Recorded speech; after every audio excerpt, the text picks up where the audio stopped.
Vote বড় বালায় স্কুলে কেন্দ্রীয় বাহিনী বন্ধ পঠন পাঠন। অন্য স্কুলে পড়ুয়াদের পড়ানোর উদ্যোগ শিক্ষকদের। অভিনব উদ্যোগে খুশি অভিভাবকেরা। কেন্দ্রীয় বাহিনী স্কুলে থাকায় স্কুল বন্ধ। স্বাভাবিকভাবেই পঠন পাঠনে ক্ষতিগ্রস্ত হচ্ছিল। এই পরিস্থিতিতে স্কুল কর্তৃপক্ষ এলাকার একটি বন্ধ স্কুলে স্বাভাবিকভাবে পঠন পাঠন শুরু করলো। ভোটের কারণে শিক্ষক শিক্ষিকারা ইচ্ছা করলেই পঠন পাঠন বন্ধ রাখতে পারতেন, কিন্তু ছাত্রছাত্রীদের ভবিষ্যতের কথা মাথায় রেখে তারাই উদ্যোগ নিয়েছেন।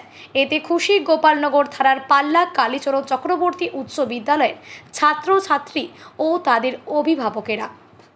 ছাত্রছাত্রীদের পাল্লা দেবরানী বালিকা বিদ্যালয়ে পঠন পাঠনের ব্যবস্থা করেছেন শিক্ষকেরা। স্কুল সূত্রে জানা গিয়েছে, বিধানসভা নির্বাচনের জন্য প্রশাসনের নির্দেশে পাল্লা উচ্চ বিদ্যালয়ের কেন্দ্রীয় বাহিনী থাকার ব্যবস্থা করা হয়েছে। প্রায় 1 মাসের বেশি ওই স্কুলে থাকবে জওয়ানেরা। স্কুলের প্রধান শিক্ষক ও সহশিক্ষক জানিয়েছেন, স্কুলে প্রায় 1,500-এর বেশি ছাত্রছাত্রী রয়েছে। ভোটের কারণে কেন্দ্রীয় বাহিনী জওয়ানদের স্কুলে থাকার ব্যবস্থা করা হয়েছে। এর ফলে বন্ধ হয়েছে স্কুল। ভোট শেষ হয়ে রেজাল্ট বেরোতে মাসখানেকের বেশি সময় লাগবে। তারপরই আবার গরমের ছুটি এসে যাবে। সিলেবাস শেষ করতে হবে এই সময়ের মধ্যে, নয়তো পিছিয়ে পড়বে স্কুল পড়ুয়ারা। পাশাপাশি অনলাইনে ক্লাসের কারণে ছোট ছোট পড়ুয়াদের মোবাইলের প্রতি আসক্তিও বাড়ছে। সেই কারণেই স্কুল কমিটি স্থানীয় পঞ্চায়েত ও অভিভাবকদের সঙ্গে কথা বলে এলাকার অন্য ফাঁকা স্কুলে ক্লাসের ব্যবস্থা করা হয়েছে। শিক্ষকদের তরফ থেকে এর ফলে ছেলে মেয়েদের পড়ার প্রতি আগ্রহ থাকবে। প্রধান শিক্ষক শেখর বিশ্বাস জানিয়েছেন, দেবরানী বালিকা বিদ্যালয়ে ঘর সংখ্যা কম থাকায় স্কুলে গোটা 20 জন শিক্ষক ও ভাগাভাগি করে 5ম থেকে 10ম পর্যন্ত ক্লাস নিচ্ছেন। স্কুলে আসছেন শিক্ষাকর্মীরাও। নিয়মিত ক্লাসের পাশাপাশি চলছে পিটি প্যারেড, যোগ ব্যায়ামের ক্লাসও। 6ষ্ঠ শ্রেণীর 2 ছাত্রীর কথায়, বাড়িতে একা একা মন বসতো না, স্কুলে আসতে পারছি, বান্ধবীদের সঙ্গে দেখা হচ্ছে, পড়াশোনা করছি, ভালোই লাগছে, সিলেবাসটাও শেষ হবে। এক অভিভাবিকার কথায়, শিক্ষকরা আমাদের ছেলে মেয়েদের যাতে পড়ালেখায় ঘাটতি না হয় সেই কথা ভেবে ওনারা অন্য স্কুলে পড়ানোর ব্যবস্থা করেছেন, নিয়মিত পড়াচ্ছেন। ওনাদের অসংখ্য ধন্যবাদ। শিক্ষকদের এই উদ্যোগকে ধন্যবাদ জানিয়েছেন গোপালনগরের আপামোর বাসিন্দারা।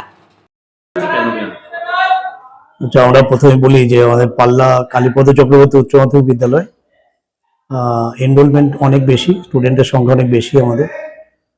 তো প্রত্যেকবার আমরা গরমের ছুটি এবং দুর্গাপুজোর ছুটির সময় আমাদের সকল টিচারদের অর্থাৎ সকল সহকর্মীরা সকলে মিলে আমরা ছাত্রছাত্রীদেরকে স্পেশাল ক্লাসেরও ব্যবস্থা করি। তো এই বছর ইলেকশনের জন্য একটু আগেই আমাদেরকে স্কুল গ্রাউন্ডটা ছাড়তে হয়েছে, কারণ ওখানে সিআরপিএফ থাকার জন্য। তো আমাদের মূল উদ্দেশ্য ছাত্রছাত্রীরা তাদের এই অনলাইন ক্লাস থেকেও, অনলাইনে সবসময় সম্ভব হয় না, আর তাতে নানা রকম সমস্যা আছে, কারণ প্রত্যন্ত গ্রামের মধ্যে সবাই অনলাইন রিসার্চ করা হোক সাপোর্ট করে না।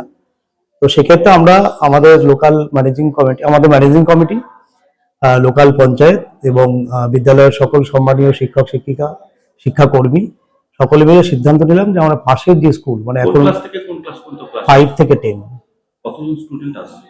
রোটেশন করছি আমরা, মানে একটা রোটেশনালি পরপর প্রত্যেকদিন শিডিউল করা আছে। টিচার 15 জন, শিক্ষাকর্মীরাও মানে মোটামুটি সবাই একটা 3-4টে করে ক্লাস করে আমরা চেষ্টা চালাচ্ছি। আর একদম টাইমিংটা 4টে অবধি স্কুল আওয়ারে, যেমন অন্যান্য স্কুলে যেমন চলছে আমাদেরও সেরকম। একদম শুধুমাত্র একটাই উদ্দেশ্য, মেইন উদ্দেশ্য ওটাই। এছাড়া ছাত্রছাত্রী তাদের পড়াশুনো, তাদের যাতে এই ফার্স্ট সেমিস্টার যেটা এপ্রিলে হওয়ার কথা ছিল সেটা হয়তো আমরা নিতে পারবো না, যদিও এখন সেটা আলোচনা সাপেক্ষের ব্যাপার। যদি না নিতে পারে তবুও তারা সিলেবাসটা একটু এগিয়ে যাক, আর বাচ্চারা বাড়ির থেকে একটু স্কুলমুখী থাকুক।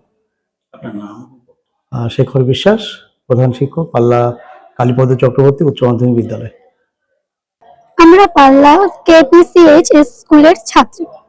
আমরা এখন পাল্লা দেবরানী বালিকা বিদ্যালয়ে ক্লাস করছি, কারণ আমাদের স্কুলে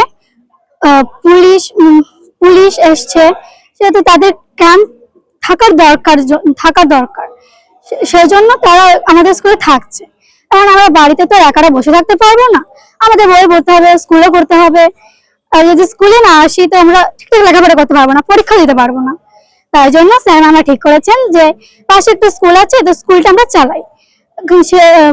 আমাদের স্কুলে যেহেতু অনেক ছাত্রছাত্রী, সেইভাবে একসঙ্গে তো করানো যাবে না, তাই সবাইকে ভাগে ভাগে করাচ্ছে।